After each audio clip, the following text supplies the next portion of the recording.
Hello, everyone. Thank you all for joining us today. This is not the first time for sure that we speak about SFDR. A lot has happened in the past year, and I'm very glad that with our ESG club at the LPEA and with our dear members, we were able to set up this update session. I'm sure we all went through different experiences throughout the last year, and the objective of the session is precisely to share some of those experiences, concerns, anticipate what's still coming. And for that, we will have a panel moderated by Jane Wilkinson. As I know, many of you registered from outside of the LPEA, thanks to the partnership with EY for these events. I would just like to say a few words about the LPEA, which is the Luxembourg Private Equity and Venture Capital Association. We represent and support private equity firms operating in Luxembourg, as well as the professionals working in these firms. We animate multiple clubs, one of these clubs being the ESG club.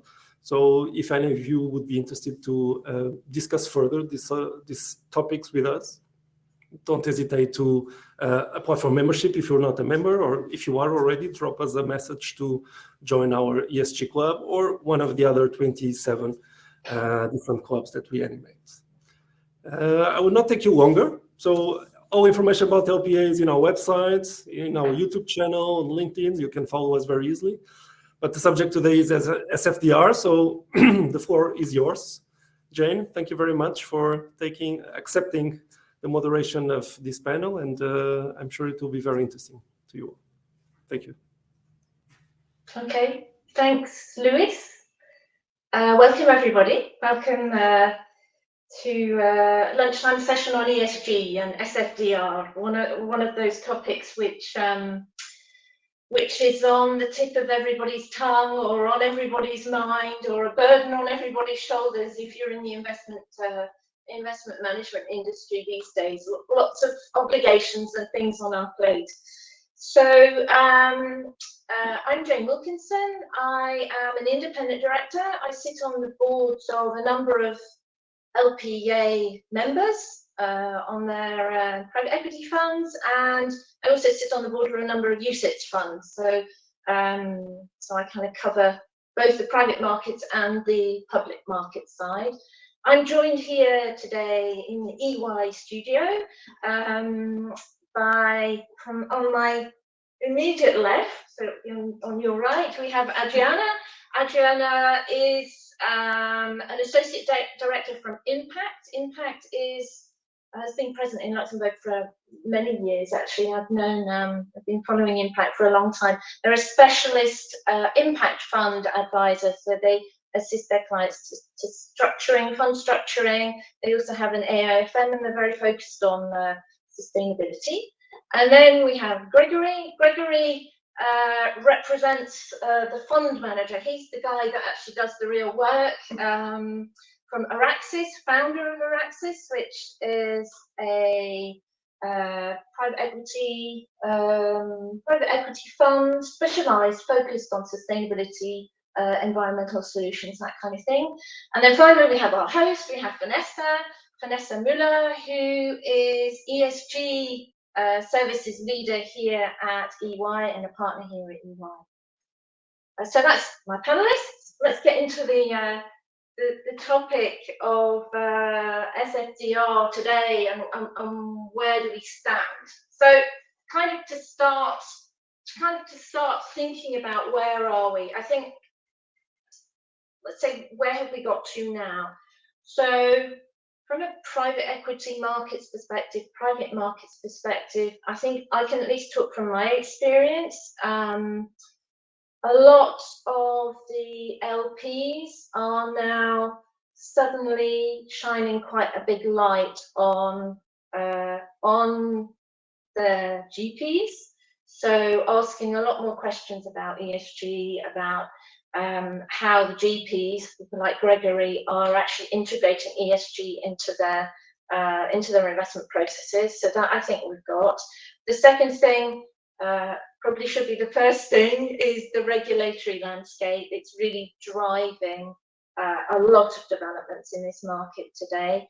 And then another observation that I have, if I put my public and private market hat on, I do note that in the private markets, I think a lot of fund managers are not running late, but you are not under so much pressure to implement unless you're in fundraising mode. If you're in fundraising mode, then there's quite a lot of focus on ESG and presenting your fund as an ESG fund if you so choose to do that. If you're not in fundraising mode, then there's a few little bits that you might need to worry about, like website disclosures, but not that much. It's not quite so much in spotlight. So I think from a private market perspective, some fund managers can take it a little bit more slowly, watch how the market is developing, whereas if you have UCITS funds which have retail share classes, then you need to be implementing it maybe a little bit more quickly. So that's a little bit where we are. I want to start with the fund manager. I want to start with you, Grégory. How do you think that PE businesses have been embracing ESG up until now? Have you seen any acceleration? What do you think? I think that many players, asset managers, are moving to ESG in their fundraising process. Now you have to position yourself when you are raising money, especially with towards institutional investors, which are very, very sensitive to this topic, because their own investors also are pushing for this area. And as an asset manager, you have to question yourself, will your fund, next fund, will be ESG compliant? But even would your asset management company would be compliant with? And it can be opportunistic, for sure. There is a lot of money from public institutions or even banks, insurance companies, towards ESG or sustainability. We'll define, I guess, later what is the difference between these terminologies. And it is very important to be clear on that. And I think that more and more we have so many different terminologies. More and more professionals become more clear about the degree, what is ESG, what is sustainability, what is impact, what is green. Yeah, no, I think we're taking actually leaps and bounds compared to where we were even 2-3 years ago, I think. Vanessa, what about you? You're working with clients, you're leading ESG services here at EY. What are your clients? What are your clients asking you to help them with? Yeah, but we have different aspects on which we help, but rebounding on that and also coming back to the regulation that you just mentioned, we have a lot of clients these days who ask us to look at the processes that they would like to implement. So it goes to the due diligence process very much because it's linked to the investment decisions and now also the way you actually invest and in which degree. And this is true because of SFDR requirements that now need to impose this kind of updates. Then depending on the level of maturity, it's either updating some of the existing processes or for many, as you just mentioned, it's also coming up with new processes. And being compliant with those regulations can only come if you are capable of saying not only what you do, but also how you do that. And it goes beyond the due diligence, where we do, the criteria, screening, scoring, etc. It also goes for everything. There's an operational level that comes together with ESG, so the data process, but also the control processes, the different functions that you put in place, etc., etc. So this would be typically one area where we help our clients in this respect. Okay, excellent. And Adriana, so impact, you're focused on clients that are looking to communicate on their impact, so impact funds. and so organisations that have, I would say, are more mature from a sustainability perspective. But are you finding that your clients, so you're of course getting new clients on an ongoing basis, is the profile of your clients changing at all? Are you seeing more ESG focus from those who were not so ESG in the past? Yeah, definitely. I think there has been a significant change over the last. I mean, impact is in the market since 2007, so many years now. But especially in the last years, thanks also to SFDR, as you mentioned before, we saw a number of clients with different risk return profiles. While before was more like the development finance institutions, the large NGOs or public sector that wanted to invest in products with a clear impact objectives. Now we see more and more also the private sector coming into the market.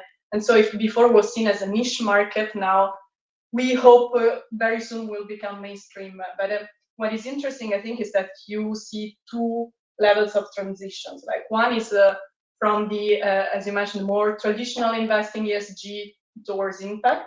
So we see, for example, as also Grégory mentioned, the pension funds or institutional investors.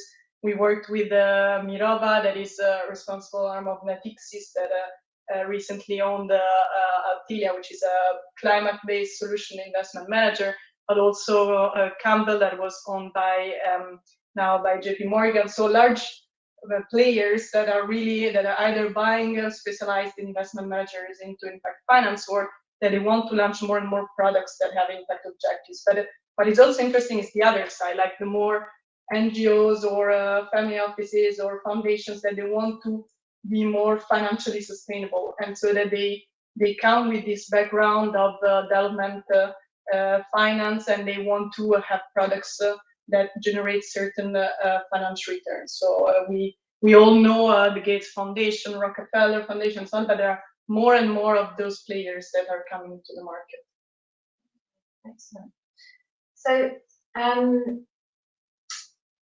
there have been some observations. I mean, there are a lot of organisations putting statistics out there, surveys on how this market is developing, how we're evolving. I mean, I recently saw that if you look at institutional investors, actually more than 75%, so more than 3/4 of the institutional investment world, they don't intend to buy ESG products after 2023. So, so from an institutional investor perspective, they're not really interested in non-ESG products anymore. However, on the flip side, the fund managers, so those who are manufacturing, creating products to sell to those institutional investors, only 40% of those fund managers are not going to make ESG products anymore. They're not going to be pushing ESG products anymore. And that is quite a mismatch. I think we maybe see a closing of that gap. But I would like to think about ESG a little bit more strategically. And Grégory, maybe you can share some of your thoughts on your strategic journey, because that gap between what the investors want and what the fund managers are offering, that's a strategic gap. We can argue that the fund managers have not made the right strategic decision, or they need to start changing their ideas soon. Do you want to share some of your thoughts on what your journey looked like? How did you become an ESG or sustainable investor, and share with some of your So ORAXYS is a private equity company I founded 14 years ago in 2008. And we are specialized in clean technologies, only in growth capital and LBO. And 14 years ago, ESG impact was really a super niche market. And actually, it was even not very known by pure players of private equity. It was more dedicated to some family offices or NGOs or these kind of players. But step by step, we can see that environment for us, we are more focused on E in the ESG. Is becoming more and more mainstream. We have more and more competitors, like asset managers. And a few years ago, we saw this regulation as an opportunity, but not like we didn't fear. Why? Because we can see more and more people claiming they are experts, although they are not at all. Maybe we'll talk later about greenwashing, but there is plenty in the market in our eyes. And for us, for ORAXYS, it was a way to differentiate ourselves and to make our investors, but also our employees, that also are the CEOs of our portfolio companies or targeted companies, to be in a more trustful environment about to have a clear definition of what we are doing, but also explaining and understanding about why we are asking for such indicators, what would be the return to go through to a direction of a more sustainable policy to be applied internally. So definitely for us as an asset manager, it was a way to position ourselves in the market more clearly and to differentiate ourselves. Yeah, no, I think that's excellent. I think this idea of differentiation, I think you made the right choice a few years ago in deciding that, but then you do have a challenge to maintain that and not have that competitive edge that you have today eroded by all the cowboys coming and saying, "Yoo-hoo, we're ESG," and selling themselves as ESG managers when actually they're not really taking it quite so seriously. And that's right. And one point is that it's a real journey. You start at a certain level, but to keep this competitive advantage, you need to work every year and to appropriate yourself the regulation, to think what could be the way you will be how to say, more impacting with your portfolio companies. It should not be a constraint. It should be positive also for our companies. And I can also develop the way we are doing. For example, we are in each company, portfolio company, we define 1 to 3 KPIs which are related to environment and which are also related to value creation. And every year we analyze at the board level of each portfolio company who in the organization improved these KPIs and what is the evolution of these KPIs. So it's a federation tool within the company, the portfolio company, but also it's a clear tool to create value, especially in our field of clean technologies, clean solutions, or clean services. Yeah. Adriana, maybe you can share. Do you have any views on how your clients or GPs are approaching ESG at a more strategic level? I mean, you mentioned before about the you used to work a lot with development banks and development agencies, and now the bigger asset managers are looking to work with you or buying up smaller boutique fund managers. Do you have any other ideas to share on more the strategic vision of asset managers? Yeah, I think what it's interesting to see in terms of the reason why those asset managers are deciding to launch products around impact and sustainability, because Grégory spoke about the differentiating factor, but it's true that it can be for fundraising purposes, but it can also be for regulation, but it can also be that fund managers are already actually investing with some sort of integration of ESG and impact, and they come to us saying, you know, I'm already doing the job, but I don't know really how to clearly communicate that. So it's when we see those different situations, we start back to the positioning question. and we touched a bit at the beginning. So what do you really want this product to do, to achieve? What are the objectives? And from the development world, what we all learned a lot is to be clear on those objectives and to link them to your investment timeline. So what do I want to achieve in 5 years, in 10 years, when I will be exiting the fund? So that's something that we go when we go back to the positioning question, and that we focus a lot. So what do you want to do, and can you do it really? Because that's, I mean, we'll speak about the challenges for sure of SFDR, but you can very well have objectives like Grégory's fund on the environment, but then you have difficulties in selecting the companies and finding companies in the market that can work on those objectives. So once we are clear on the why and how, then we work on the action plan. And I think the phased approach, the journey that Grégory mentioned, is very important, because you cannot start today and say, I want to launch an impact fund if you have never really assessed well ESG risks or adverse impacts. So you really need to go back to what I want to do and how, and then build this action plan that can be on ESG and impact on both sides. So I think it's time for us to move on and talk a little bit more about SFDR now. Maybe I can just encourage you sitting at home in your home office or at the office listening to us.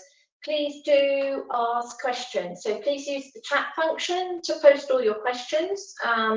We would like to be able to answer some questions during the course of this session. So go ahead and type away, and we'll keep our eye on the chat and pick up any questions as they come up. But now I want to talk about regulation and SFDR. You know, 1 year after SFDR, I can remember 15, I'm going to make myself feel old, but at least 15 years ago, I was standing in front of an ALFI conference presenting a responsible investing fund survey that I had worked on at my previous company, which is just down the road from where we're sitting now, and I was saying, oh, we're at this tipping point, finally we're at the tipping point, and that was 15 years ago. And I think each time I've given some speech over the years about responsible investing, I said, we're at the tipping point. Now I think we really are at the tipping point. I've been lying all those years. Now I think when I say it, I can be quite convinced. And I actually think that it's the regulation that's created the tipping point. So, Vanessa, can you share with us kind of what are the actual requirements today? Where are we today, and what should we be doing already? So you're convinced we are at the tipping point? No, yeah, we can look at it. I won't be able, obviously, to detail everything from the regulation because it's quite technical, it takes time, etc. But if we make a bit of a summary, so first, maybe to remind that one of the key objectives and purposes of SFDR, so Sustainable Finance Disclosure Regulation, is really to meet one of the 3 objectives of the European Union in terms of EU Sustainable Finance Action Plan, that is ensuring transparency. And I think that's extremely important. It goes back to greenwashing. We'll probably speak about that a bit later, for the positive and the negative side, because there are some attention points probably also linked to the disclosures in terms of avoiding greenwashing. So you all probably know that SFDR brings that now well-known classification of funds into Article 6, 8, or 9. Article 6 being non-promotion of ESG characteristics, I'm making it simple. Article 9 being funds that focus on ESG characteristics and promotion, and Article 8 do promotion of ESG characteristics. But SFDR also brings some obligations at 2 levels. If we look first at the level of the entity, so that would be the entity that is having the responsibility and managing the product, there are 3 articles to be considered. The first one is the Article 3, whereby you need to integrate, since March 2021, the first level entered into force back a bit more than 1 year ago. So you need to integrate sustainability risks into the investment processes and policies. We discussed that a bit earlier. Then there would be a second article, that is Article 4 of the regulation, whereby you need to consider principal adverse impacts of your investment decision based on comply or explain principles. So that's also quite technical, but it means that you have to state something around principal adverse impacts. So meaning basically you have to state something about the negative externalities of your investment decision on ESG factors, water waste, biodiversity loss, etc. And then there is Article 5, that is the integration of sustainability risks or factors into the remuneration policy, also to make sure that there is an encouragement actually to move towards more sustainability. So these are disclosures, and this goes back to the transparency that needs to be done on the website of the GPs, delegated AFM, etc. And then there's a second level. So we have the level of the entity. Now, if we go back one level down at the level of the product itself, there are different obligations considering the product itself. So Article 6, 8, 9, obviously you will not face the same type of level of detail if you're Article 6 or if you're Article 9, but to simplify, you need to provide sort of an ID card of the fund. And here today we're speaking about funds, but this also applies to mandates in the banking space or to insurance products in the insurance space, so it's quite large. And by this ID card, in the pre-contractual material, for instance, you need to explain what are general information on how you take into consideration ESG factors, and obviously a bit more if you are Article 9. And well, I think that also goes back to one of the points that you both mentioned a bit earlier in terms of the portfolio companies on themselves. So it really goes back to understanding what you want to invest into before you're even able to disclose what is your investment, and you need to get to the data in order to be able to monitor actually.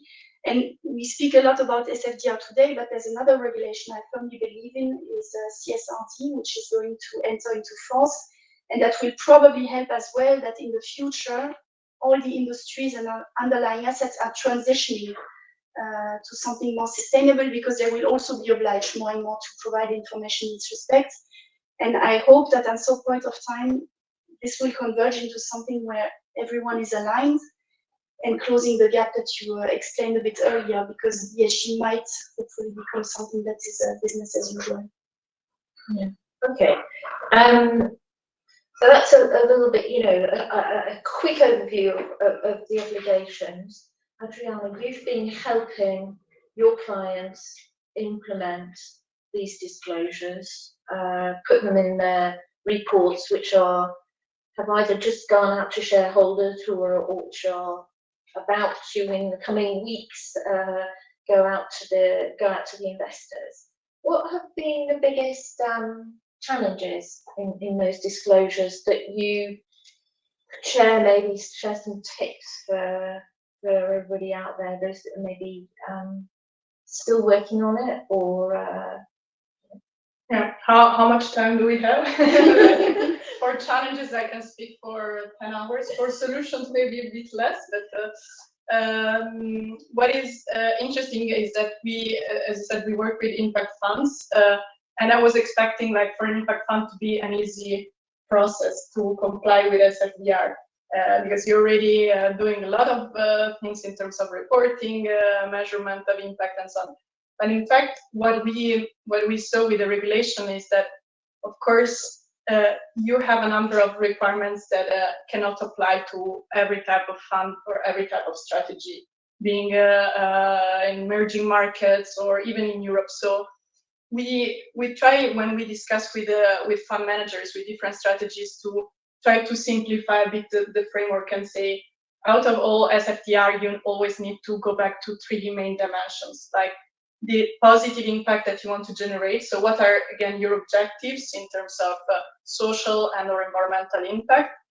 what is the negative impact that you can have, and this is a big change compared to before SFDR, because not so many funds were assessing the negative impact. So positive impact, negative impact, and then what are the sustainability risks, and what's the impact of those risks on your investments. And looking at the implementation, I would say for the first part, the positive impact, it was not so much of a challenge, in the sense that that was the part, in our experience, where clients were already quite advanced in terms of methodologies, KPIs. So sometimes it's more a question of adapting the KPIs to the market and having this clarity on the timeline. On the other side, for the adverse impact and sustainability risks, that's where we saw really a lot of challenges for adverse impacts because of collection of data, especially, just to give you an example, funds investing into microfinance or SMEs in Africa, you can forget to ask a number of KPIs on GHG emission scope 1, 2, and 3, or source of energy. So simply the information is not there. So, and also in terms of regulation is very different from Europe. So what we, in thinking already about solution, what we try to see in terms of technique and methodologies is also to work on proxies. And even if we don't have the perfect solution for everything, but we saw that the ESA, the European Supervisory Authorities, they said that it's fine to have proxies. It's fine. They basically said to fund managers, go and collect data as much as you can from market studies, from your portfolio company. So it's a start. It's the beginning of the whole process. So we work with proxy to analyze different proxy providers, and so when the information is really not there, then we look at that. And in terms of ESG risks, in terms also of solutions, what we try to do is go back to the definition of the key ESG risks. So use risk metrics, use methodologies that are already recognized in the market, and then prioritize and have a clear idea as a fund manager on what risk has an impact and is material really to the investments. I stop there because otherwise it's yeah, like you say, you can talk a lot about the subject. When we were preparing, Grégory, for this discussion, your disclosures were actually subject to an independent review. There was some kind of survey which was done in Belgium on fund managers and looking at the quality of the disclosures. Do you want to, because you came out on top, so I'm sure you want to tell us a little bit about that survey. Okay, thank you. There is a survey mentioning analyzing in the environmental private equity in different countries of Europe, in the Luxembourg, Belgium, the Netherlands, France, Switzerland, specifically in venture capital, growth capital, and LBO, not project financing, no other asset classes. Out of 32 asset managers in this area, in this scope, only less than half are compliant with pure SFDR disclosures on their website. You need to have disclosures typically on communication tools and also on investment agreements to make it very simple. So you can see very clearly on the websites of each asset managers if they are compliant or not. And so it means that there is a room for improvement, for sure. Even specialized asset managers in environmental private equity, they are not all compliant with the new regulation.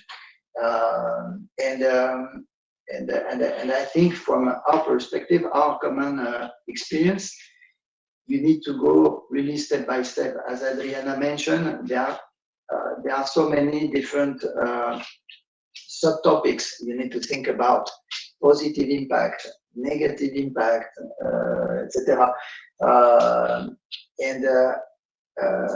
You need to. There is a quality of information on each topic. You need to be ready to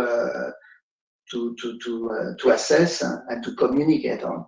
And for us, we made the work owing to specialists, even your firm, Adriana, we are using your services. We need this expertise to understand which level of information and quality details, KPIs, monitoring, etc. we need to go. And we are not perfect, but we are on the way to improve year after year. And we select our battles. We need to be very good at, for example, the positive impact. We are maybe we have some room to improve in other areas. But next year we will be better. Yeah.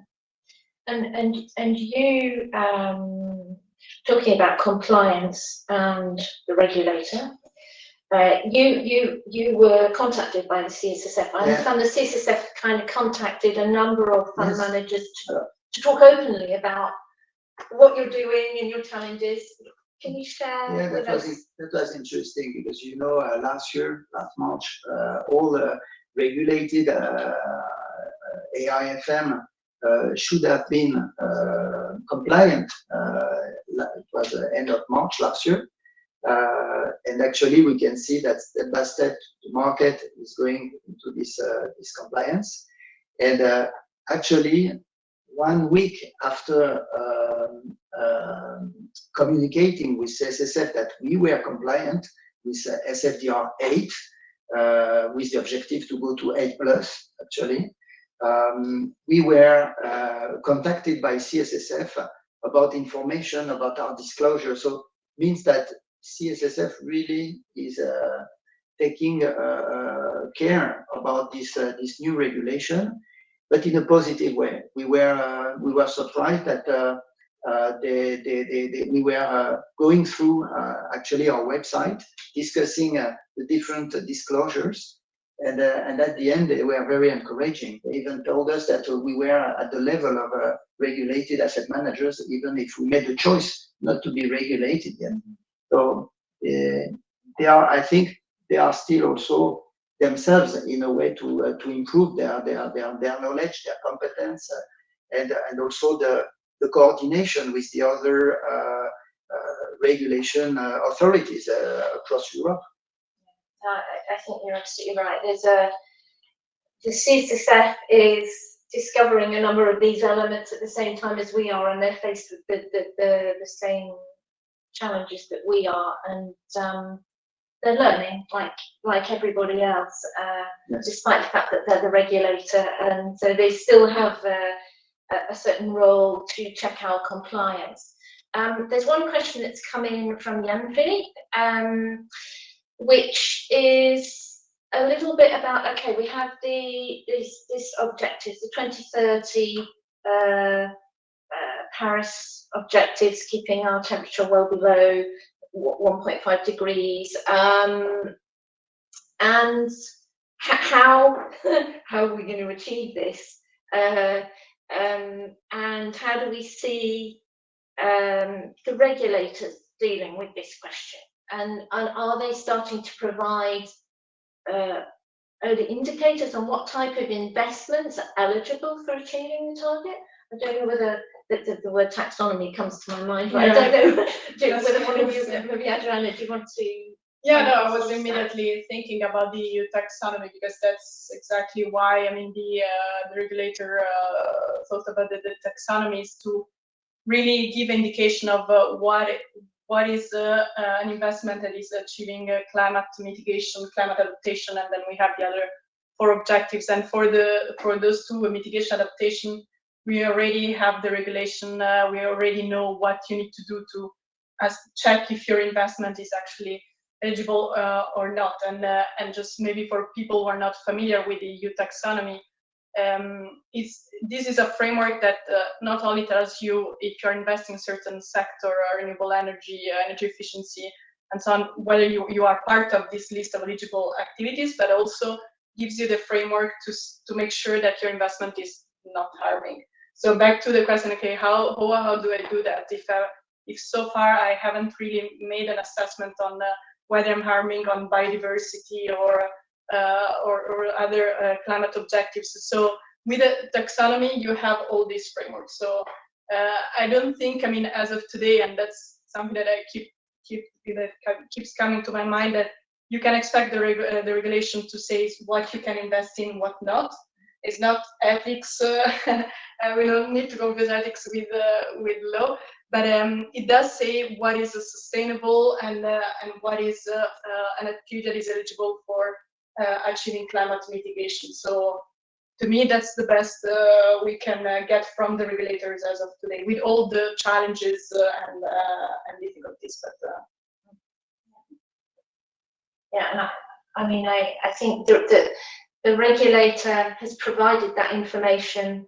What are the thresholds which we can consider, which guide you to say, well, that type of investment, if it achieves certain thresholds, is on the Paris alignment type objective. That doesn't mean to say that every fund manager needs to only invest in that kind of assets. It's just a way of categorizing or identifying some of these topics. So there's a few more questions coming in, but maybe we'll come back to the questions in a minute. Vanessa, you spoke about where we've got to on regulation. Is it over? Is there more? Is it finished? More to come, to be continued. No, there's more to come, and there was already some updates recently, because there was level 2 of the RTS of SFDR. The drafts that were adopted on April 6, and that will be mandatory as from 1st of January 23. So it's a new set of obligations that now come for 2023. There is part that relates to reporting, so periodic reporting and pre-contractual reporting. So there have been some dedicated templates now that have been issued that can guide also the products in terms of what needs to be reported on. And what we see is that it's going more, so there's still narratives to be provided, but it goes more and more into the quantitative analysis in terms of the part of investments in this type of activity that is actually considered as sustainable. There is also some reporting specific obligations in relation to principal adverse impacts, and also to the EU taxonomy, as you just explained. And so, yeah, I mean, for now, what we see is that for this new set of standards, so there was anyway the recommendation to work on best efforts based on the draft. So many have already, looked at the draft until now to prepare for 2023. Now there are some changes in terms of structure, format, etc., but it's not significant as if there would be a shift in mindset or something like that. So this is good news. So then again, we see here a bit depending on the level of maturity, because SFDR and ESG very much goes back into some very mature actors as we have around the table today, but there's also a market where it's something that is new in terms of strategy, in terms of processes, and now that there's the reporting to come. And this points really to the question also of the access to the data. You explained a little bit, but being able of capturing the data that you need to report on and being able of monitoring the data that you need to report on, this is a new challenge now from 23 onwards. I mean, that's a kind of future, or partly current, future operational challenge to come. I'd like to get, Grégory, your practical experience on operational implementation. How did you work with new rules, implementing those in practice in your organisation? What were the key critical success factors of your implementation and the challenges? Do you want to share with the audience? I would advise three layers. First, the management team should be convinced in the asset management company that it is useful for the asset management company itself in terms of communication. And as I mentioned earlier, not only the investors, but also our colleagues, our partners with which we are working with, or obviously the leaders of the companies that we are investing in. Second, we need to have, our advice to have one leader of this project internally who is a good communicator, because it's not a tick the box exercise. And I think I discussed with some other asset managers who are not specialized in impact, who are pretty broad, but some of them, they see this as a tick of the box exercise. And I think it's not the right mindset, because if this company wants to move, this asset management company wants to move forward, step by step, the other colleagues need to be aware about the methodology, and it gives some new ideas for other funds, for example, and but also how to make it more simple for the other colleagues, for the data collection, and for the assets themselves. So that's very important to have this person internally to be a good communicator and to make to relay the different expertise. And third, the external advisor. We cannot, I say in a very humble way, we cannot be an expert ourselves. It's too complex. There are too many changes every year. The regulation is also making some evolutions. But as I mentioned, there are also different aspects of this regulation, and we need to have the support of an expert. That's my 3 basic advices. Good advice, I think.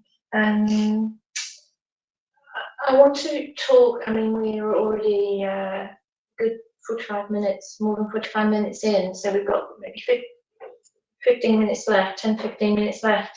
I want to talk about greenwashing. We've touched on greenwashing already, and the fact that some asset managers are, I call them cowboys, are claiming to have sustainable funds when they're maybe not quite as sustainable as those others. But I would like to talk a little bit about the idea of transitioning an asset manager that maybe doesn't have, has Article 6 funds, to be quite precise. Article 6 funds, so they're not claiming to be ESG funds today. And that kind of transitioning from going to Article 8, or you might be an Article 8 fund, so you are promoting environmental or social or both kind of characteristics, transitioning to say, actually, we're going to go even further, and we're only going to make investments into sustainable investments, as loosely defined by the regulation. That's quite a tricky process. Adriana, have you got any views on the greenwashing topic and this kind of transitioning between product types, and what are the pitfalls and or the key requirements, basically? Yeah. First of all, just a reminder that greenwashing is in fact one of the key priorities now from ESMA roadmap for 2022-24. So if people still have time to read after all the RTS and all the other 100 pages from the regulation, that it's an interesting report on the key priorities, and greenwashing is clearly there. So even if we don't have now yet clear criteria to say when can I really use the term, for example, sustainable or impact, but still we know now more and more with thanks to again SFDR and the EU Taxonomy, we know that you cannot be an Article 8 called ESG fund and then do not integrate sustainability risks into your investment process.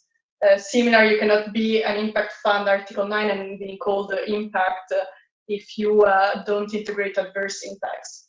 And so that's something that we really try each time there are those fund managers that want to do the transition for the products, to see first of all, again, what's the positioning of your fund, and in terms of portfolio allocation, again, we don't have a threshold as of today. We don't say, okay, you need to have minimum 50% of your portfolio or 60 in sustainable investments if you want to be an Article 9 fund. But still, we know that, and that's also by all the discussions with SSF and the other authorities, that if you want to have an Article 9 fund, the majority of your portfolio should be in sustainable investments. So let's go back to those basic principles and always come back to the investment process, from due diligence to exit, and see at each stage due diligence how you are looking again at the objectives, what are the KPIs, negative impact, how you see the companies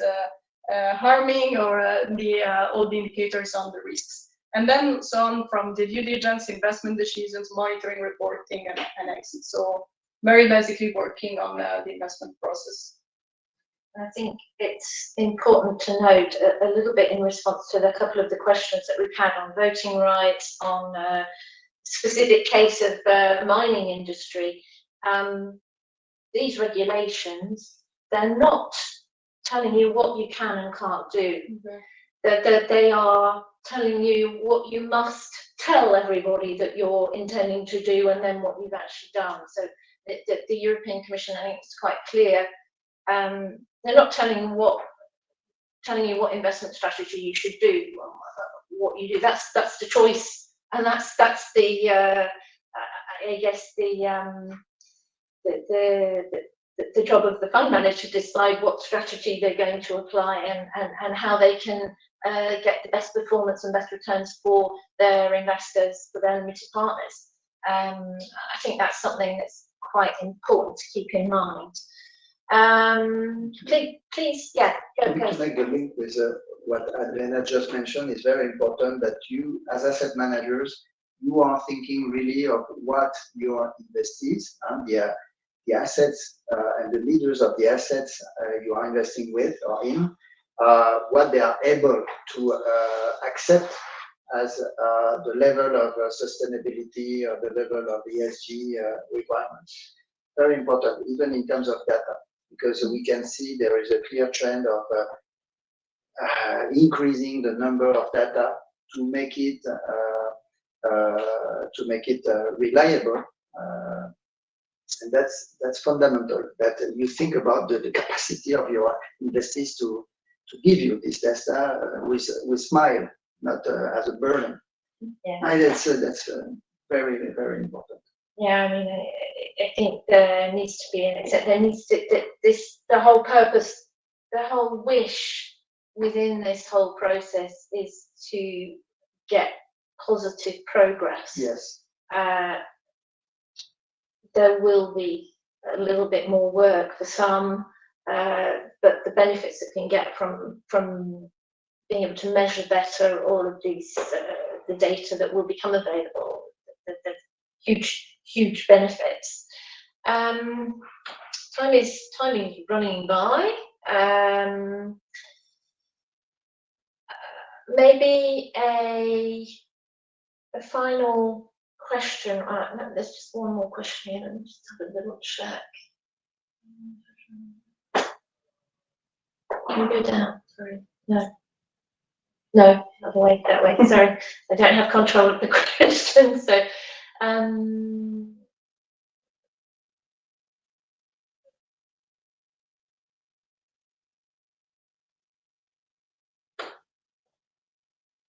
just interested. So we've got a question of a question from the audience. Kind of are there any benefits really in being choosing to be an Article 8 or an Article 9 fund rather than an Article 6 fund? I don't know, does anybody want to go with that, an attempt to answer that question? Yeah, that's an interesting question, and we keep receiving this question from certain fund managers that they ask us in the end, I mean, why do we need to bother with all this if, I mean, it's not only a cost of litigation, but can be really the reputational risks and the communication to investors, which sometimes are already happy enough with the products that they have. But I think the looking at the regulation and back to what you want to do with those products, I don't think it's so difficult to look at and implement the old framework. if you work, as Grégory said, with this phased approach and different steps, and you say, okay, I start from looking at the due diligence, I look at how I can report on the adverse impacts, I look at the risk metrics, exactly like I'm doing already for financial factors. It's not that different. So that's, to me, a way to change the perspective on the regulation, not as a burden on something like it's really just adding a cost, but more as a reason to look at the way how I'm managing a product and make it stronger. Because just back to the initial point that we had, and that also Vanessa mentioned, the regulation is to channel more financing towards climate objectives, sustainable objectives, and it also has a positive impact on financial returns if we manage well ESG risks. I mean, there are plenty of literature that demonstrates that. So think also of the benefits and of doing all this work. If it's not only for the planet, but it's also for financial. Yeah, I mean, there was one question. I think it's probably time for us to conclude. There's one unanswered question, which was about the details of the survey that we got from Dennis, but maybe we can get back to Dennis afterwards on the details of the survey. I think it's time for us to close. So can I ask each of you in turn, maybe you can give us one piece of advice, or, you know, to those who are on their ESG journey that are on the panel, or maybe a best case example, something that you've seen which you think is really good. Maybe start with Vanessa. Do you? Yeah, no, in terms of piece of advice, so again, we see different level of maturity. So if we now go to the vast majority of the clients that we see, ticking the compliance checkbox for me is one thing, but probably not sufficient anymore. And anyway, as soon as you want to be compliant, you will need to go into, okay, what is it that I disclose? So going back to defining the strategy, what is it that you want to achieve? And then it's going into operationalizing the ESG aspects. So putting in place the right governance, if you're big enough to support the governance around that, putting in place the right processes. There will be more and more reporting, which for me is also key in order to monitor the transition, because it's, again, it's not, you said it, it's not being 90% aligned to taxonomy, but it's showing, demonstrating what you do to ultimately have a positive impact on society, on climate, etc. And we should not forget that ultimate objective. It's not only about sustainable finance and the fund industry. So really that, and putting in place the different processes. And the difficulty we see is coming from the regulation is extremely complex and technical, and you have hundreds and tons of pages. So it's understanding that it's not an easy piece of work. So it's also proceeding step by step and in an incremental way. So we will not be able to solve everything from day one to the next one.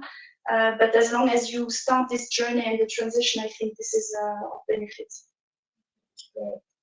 Grégory, any last thoughts, last advice?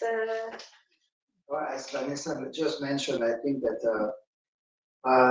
the regulation is very complex, even for people who think like us to be a little bit expert. Actually, we know only 10%, 15%. And with the work with Adriana knows that we were pretty frustrated actually at the beginning, not to have a clear path to understand, okay, step 1, 2, 3, and to assess. So that's true that my advice is not to be discouraged at all, because there is a way. And again, the regulator, the laws for sure are changing year after year. They are here to accompany with the objective of 2030. They are here to accompany us to reach the goals.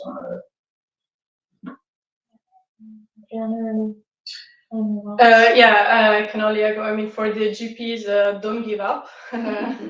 As simple as it is. For LPs, be rigorous. Don't stop at Article 8, 9 labels, but really look at your portfolio, what the fund managers, what the funds are doing. And in terms of very good examples, I personally like a lot Triodos. You can go on the website.